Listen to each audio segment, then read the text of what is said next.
Sum number 64. A, B and C are partners sharing profit and loss in the ratio of 3:2:1. Their balance sheet as at 31st March 2020 is as follows. Last में हमें कहा है prepare necessary ledger account and balance sheet after D's admission. सबसे पहले balance transfer करेंगे. Capital account का balance capital account में credit side by balance brought downward 60,000, 60,000, 40,000. Bank account दिया है तो बैंक का बैलेंस ट्रांसफर करेंगे debit side to balance brought downward 10,000. फिर नीचे इंफॉर्मेशन दी है B is admitted as a partner on 1 April 2020. His capital is to be 50,000. उसका टोटल कैपिटल डिसाइड हुआ है 50,000. That is total capital 50,000 decide हुआ है. फर्स्ट एडजस्टमेंट में कहा है out of the creditors 10,000 is due to D. It will be adjusted against his capital. हमें D को 10,000 पे करने थे, जो अब हम लोग पे नहीं करेंगे वो उसके कैपिटल में एडजस्ट हो जाएंगे. तो अब हम लोग पे नहीं करेंगे तो 10,000 डी में से माइनस होंगे.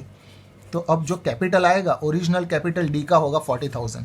तो ये 40,000 की हम लोग इफेक्ट पास करेंगे. एंट्री होगी bank account debit to D's capital account 40,000. और ये जो 10,000 एडजस्ट किए अगेंस्ट डीज ड्यू तो उसकी एंट्री होगी creditors account debit to D's capital account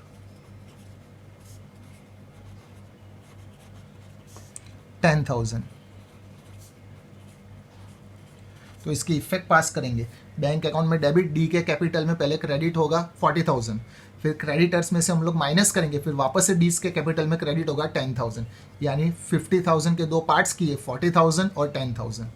तो सबसे पहले बैंक अकाउंट में डेबिट करते हैं to D's capital account 40,000. Capital में क्रेडिट करेंगे by bank account 40,000. Then after creditor में से 10,000 माइनस करना है. Creditors are given 30,000 minus adjusted against D's dues. हमारे क्रेडिटर डिक्रीज होंगे दैट इज 20,000. और डी के कैपिटल में क्रेडिट होगा by creditors 10,000. Second adjustment advertisement expense of 1,200 rupees are to be carried forward as a prepaid expense. तो prepaid expense हुआ हमारे लिए एसेट्स. तो एसेट्स साइड लिखेंगे prepaid advertisement expense 1,200. Second effect revaluation account में credit side by prepaid advertisement expense 1,200. Third adjustment में कहा है expenses debited in profit and loss account includes 2,000 paid for B's personal expense. था B का personal expense यानी हमें B के capital में लिखना था, हमने गलती से लिख डाला प्रॉफिट एंड लॉस अकाउंट में. तो उसकी एंट्री पर से इफेक्ट पास करेंगे. बी का कैपिटल डेबिट होगा that is B's capital account debit. हमने गलती से प्रॉफिट एंड लॉस अकाउंट में डेबिट कर दिया तो उसको क्रेडिट करेंगे. ये चैप्टर में profit and loss adjustment is nothing but revaluation account. तो हमें रीवैल्यूएशन अकाउंट को क्रेडिट करना पड़ेगा to revaluation account. Profit and loss को डेबिट कर दिया था तो उसको हमने क्रेडिट किया. इनडायरेक्टली रीवैल्यूएशन यानी profit and loss adjustment account. और बी में डेबिट करना था तो बी के कैपिटल को डेबिट कर दिया 2,000. दैट इज कैपिटल में डेबिट करेंगे टू रीवैल्यूएशन अकाउंट 2,000. क्रेडिट करेंगे by B's capital 2,000. Fourth adjustment, a bill of exchange of rupees 4,000 which was previously discounted with the bank. हमने बिल डिस्काउंट करवाया था, was dishonored on 31st March 2020 यानी current year में dishonour हुआ but the entry was not pass for dishonour, हमने dishonour की entry पास नहीं की। तो इसकी एंट्री कैसे पास करेंगे वो देख लेते हैं। सबसे पहले बिल्स रिसीवेबल की एंट्री होती है, bills receivable account debit to debtors account. जब हम लोग ये बिल डिस्काउंटेड करवाते हैं बैंक में तो एंट्री होती है bank account debit, discount account debit to bills receivable account. इन दोनों की हम लोग कंबाइन एंट्री पास करेंगे तो bills receivable debit, bills receivable credit, cancel, जो डेबिट में बचा वो डेबिट में लिखेंगे कंबाइन एंट्री में, bank account debit, discount account debit to debtors account. जब bills receivable discounted and dishonour होता है तो बिल्स रिसीवेबल की एंट्री पास करने की, डिस्काउंट की एंट्री पास करने की, फिर इन दोनों की कंबाइन एंट्री पास करने की। और जब डिसऑनर होता है तो ये कंबाइन एंट्री की रिवर्स एंट्री पास करेंगे। जब हम लोग रिवर्स एंट्री पास करेंगे तो ये डिस्काउंट को ध्यान में नहीं लेंगे, तो बैंक जिसको डेबिट किया उसको क्रेडिट करेंगे और डेटर्स को जो क्रेडिट किया उसको हम लोग डेबिट करेंगे। तो एंट्री होगी कंबाइन एंट्री की reverse entry, debtors account debit to bank account. इसकी इफेक्ट होगी डेटर्स एसेट्स होता है और एसेट्स डेबिट होता है, यहाँ पे भी डेटर्स डेबिट ही हो रहा है, दैट इज डेटर्स में प्लस करेंगे और बैंक अकाउंट में क्रेडिट करेंगे। तो डेटर्स में प्लस करते हैं हम लोग, debtors are given 30,000 plus bills receivable dishonour 4,000, amount मिलेगी 34,000। बैंक अकाउंट में क्रेडिट करेंगे by debtors account, bills receivable dishonoured 4,000. Then after fifth adjustment, provision for doubtful debts at 5% is to be created against debtors.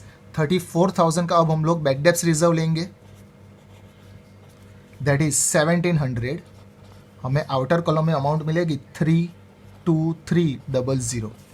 इसकी दूसरी effect revaluation account में debit side to bad debts reserve 1700। Last adjustment में कहा है expenses on revaluation of 2100 is paid by A pay करता है तो हमारे लिए हुआ एक्सपेंस रीवैल्यूएशन अकाउंट में डेबिट होता है and A is the giver to A's capital account, that is 2100। Revaluation account में डेबिट करेंगे, ए के कैपिटल में क्रेडिट करेंगे। तो रीवैल्यूएशन अकाउंट में debit side to A's capital 2100 और कैपिटल में credit side by revaluation account A के कैपिटल में 2100। ये एडजस्टमेंट सब खत्म हुए, जो बाकी है जहाँ पे बाकी है वहाँ पे लिख डालेंगे। कैपिटल अकाउंट हो गया, क्रेडिटर्स हो गया, बिल्स पेबल बाकी है तो बिल्स पेबल लिख डालेंगे। Liability side 10,000, asset side land and building 50,000, plant and machinery भी बाकी है तो वो भी लिख डालेंगे 40,000, फर्नीचर भी बाकी है, that is furniture is given 30,000, stock 20,000, debtors हो गया, बिल्स रिसीवेबल बाकी है, bills receivable 20,000 and bank balance हो गया। अब रीवैल्यूएशन अकाउंट क्लोज करेंगे। सबसे पहले 3800 डेबिट साइड का टोटल, ये सेम टोटल लिखेंगे। क्रेडिट साइड हमें मिलेगा क्लोजिंग बैलेंस जिसको कहेंगे loss on revaluation. Old partner में डिस्ट्रीब्यूट होगा ए, बी और सी। क्लोजिंग बैलेंस हमें मिलेगा 600। ये 600 को हम लोग डिस्ट्रीब्यूट करेंगे ओल्ड रेशियो में 3:2:1, दैट इज 300, 200, 100। ये जो क्रेडिट हुआ यहाँ पे डेबिट होगा टू लॉस ऑन रीवैल्यूएशन 300, 200, 100। अब कैपिटल अकाउंट क्लोज करेंगे। क्रेडिट साइड का टोटल बड़ा है 62100, ये सेम टोटल लिखेंगे। डेबिट साइड 62100, हमें क्लोजिंग बैलेंस मिलेगा फर्स्ट पार्टनर का 61800, सेकेंड पार्टनर का क्रेडिट साइड का टोटल 60,000, ये सेम टोटल डेबिट साइड लिखेंगे 60,000। 200 और 2000 माइनस करेंगे, हमें मिलेगा सेकंड पार्टनर का क्लोजिंग बैलेंस 57800। थर्ड पार्टनर का क्रेडिट साइड का टोटल बड़ा है 40,000, ये सेम टोटल लिखेंगे डेबिट साइड 40,000। 100 माइनस करेंगे, हमें मिलेगा 39900।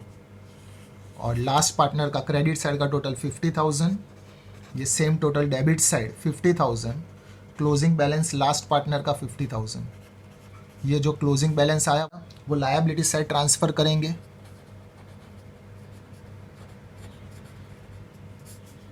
चार पार्टनर का A, B, C and D 61800, 57800, 39900 and 50,000। हमें टोटल मिलेगा 209500। बैंक अकाउंट क्लोज करेंगे। डेबिट साइड का टोटल 50,000 बड़ा आ रहा है, ये सेम टोटल लिखेंगे क्रेडिट साइड। 4,000 माइनस करके हमें क्लोजिंग बैलेंस मिलेगा बैंक अकाउंट का, दैट इज़ 46,000। इसको ट्रांसफ़र करेंगे एसेट साइड, बैंक बैलेंस 46,000। और फाइनली बैलेंस शीट का टोटल टैली हो जाना चाहिए। टोटल हमें मिलेगा 239500।